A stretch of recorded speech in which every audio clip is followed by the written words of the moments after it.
Hey guys, Pete here, back again. Hope everyone's doing well. I'm doing okay. Um, the East Bay nights are getting a little too cold for me, but that's how I've softened up. But no, I'll pull through. So, yeah, things are pretty good.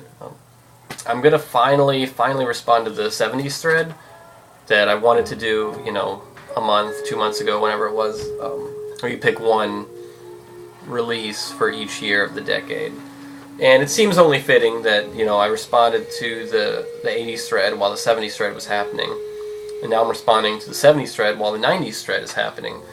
And, I assume whenever the 60s thread happens, I'll be doing the 90s thread. As long as I'm only one decade off from everyone else, I can, if I'm 2 or 3, then it's going to be even more of an issue. But I'm kind of just, I wasn't born until 1986, so this is all music that I've discovered after the fact. But, I got my choices, and basically this is just nothing more than a bunch of records I really, really like. I'm not picking, sentimental... I'm not picking stuff that I used to like and then no longer like. This is, as of November of 2011. This is stuff that I really, really like. And I think it might be a cool idea to maybe revisit, these threads in a year or two, if people are still around, to see how our tastes have changed.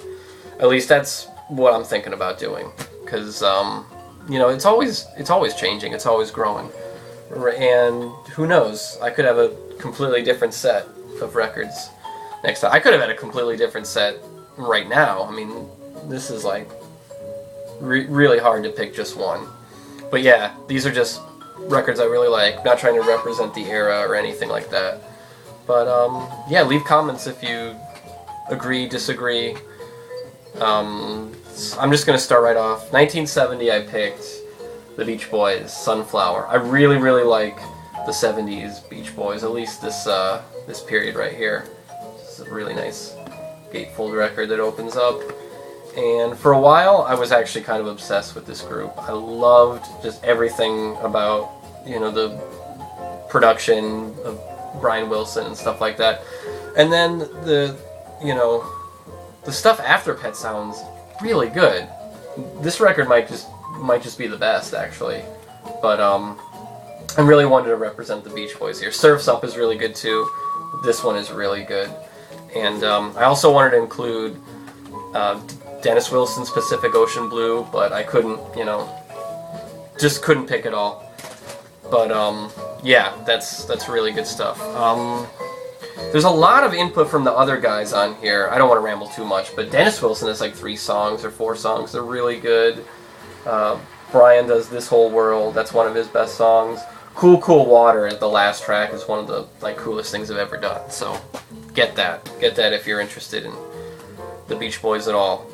This next record, okay, it's completely beat, but it is one of my all-time favorites. I love Alice Coltrane.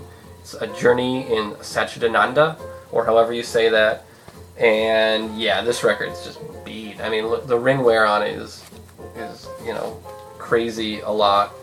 And there's no seam split, but vinyl has seen better days as well. Unfortunately, I had to pick it because I love this record so much. Pharoah Sanders is on there, as you can see. He even gets a special featuring on there. And just everything about this jazz. This is you would consider it deep jazz or sort of spacey jazz.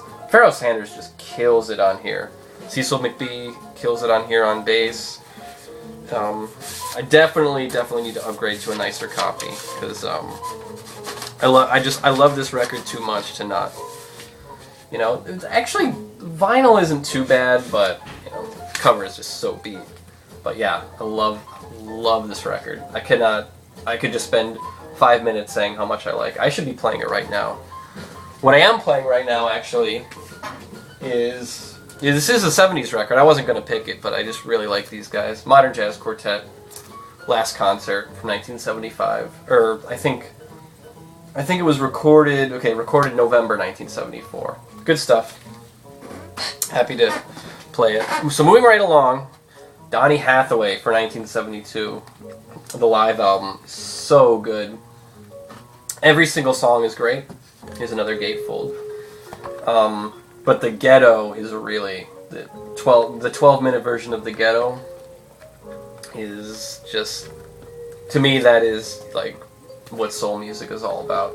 At least instrumental. It's basically just like soul jamming, but this band is so good. Hathaway, excuse me.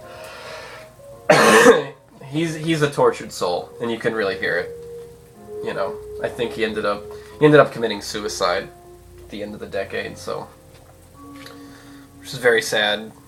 But you can really hear it, and there's actually one spot at the beginning of the Ghetto after Donny Hathaway plays this, like, you know, cool piano introduction, or Wurlitzer actually, and then someone in the audience says like, "All right, this is it." To me, that's like my favorite moment on the whole record.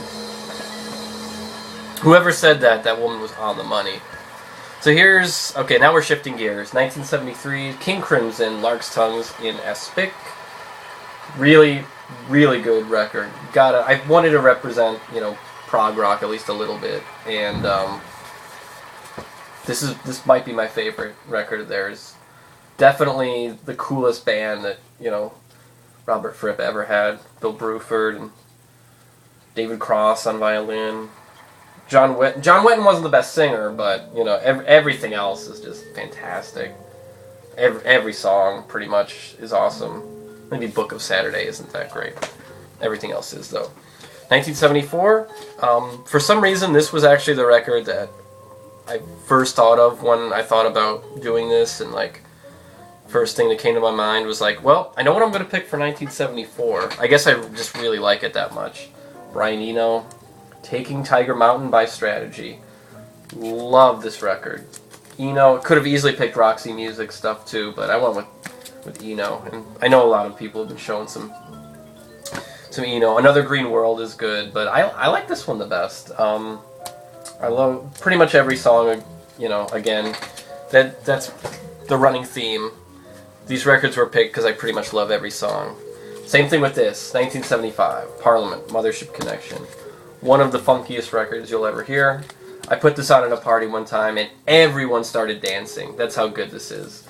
This has, I really like the space theme, too. They're a little, you know, Parliament's more cartoonish, I think, than Funkadelic. They're also more fun.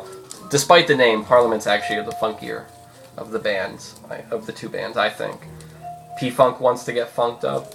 And who doesn't want to make their funk a P? I like making my funk a P-Funk. Give Up the Funk, Handcuffs, Unfunky UFO. You know what you're getting with Parliament. Okay, 1976. This one's going to be kind of an obscure pick, probably. I picked this Dizzy Gillespie record.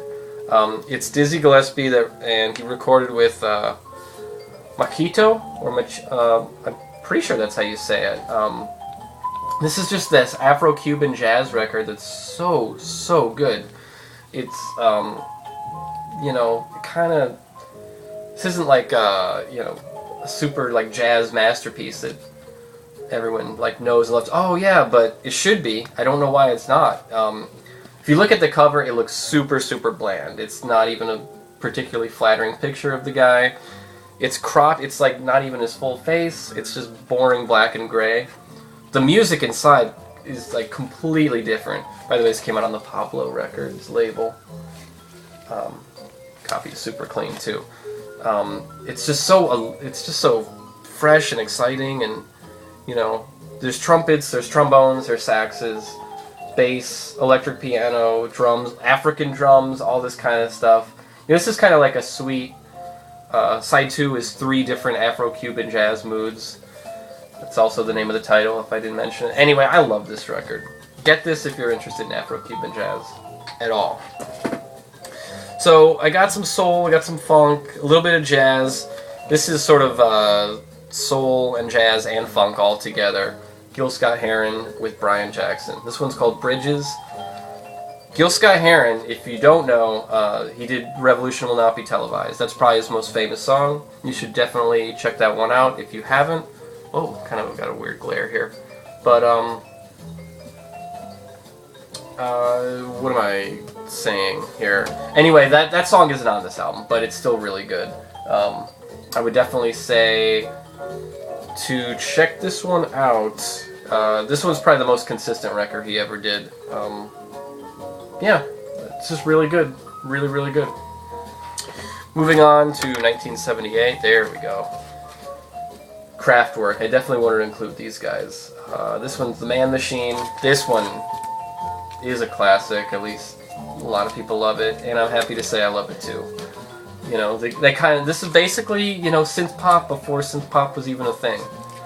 And you know, again, every song is great. If you know what Kraftwerk is all about, I don't have to go into too much detail.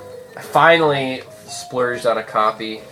You know, copies turn up every now and then, but you kind of have to pay a little bit. But this one was like 13, 14 bucks, and it is an original. I'm trying to get the inner sleeve out. But yeah, that's their, you know, that's the whole Kraftwerk thing.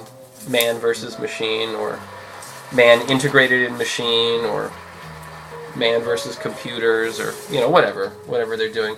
I could have picked Trans Europe Express too, but I went with the Man Machine. And finally, last but not least, 1979, Sparks. Now, Sparks don't seem to get that much attention on the VC. I don't know if they're sort of, people are just not into them, or if they're just sort of, you know, I don't know what the deal is. Sparks are hilarious. Sparks are one of the funniest bands that I can think of. Their music is really, well, the music is always changing. They were like glam, they were new wave. This is basically a disco record with Giorgio Moroder, who produced it. And lyrically, they always make me laugh. They're very, you know, very witty lyrics. And then, and the whole image is funny too. This guy, he's always got the Hitler mustache. This guy's always looking real pretty. And then my copy, just because I'm gonna brag a little bit, is actually a white label promo. So, yeah, Sparks pretty much owned the 70s. I could have picked so many records of theirs. Propaganda, Kimono My House. But Number One in Heaven is my favorite. So that's, okay, that's the list. That's the 70s in a nutshell. Obviously doesn't cover enough, but it can't cover, you can't do enough with 10 records. So there it is. I always enjoy doing this sort of thing, so I hope you guys enjoyed watching it. Alright, take it easy.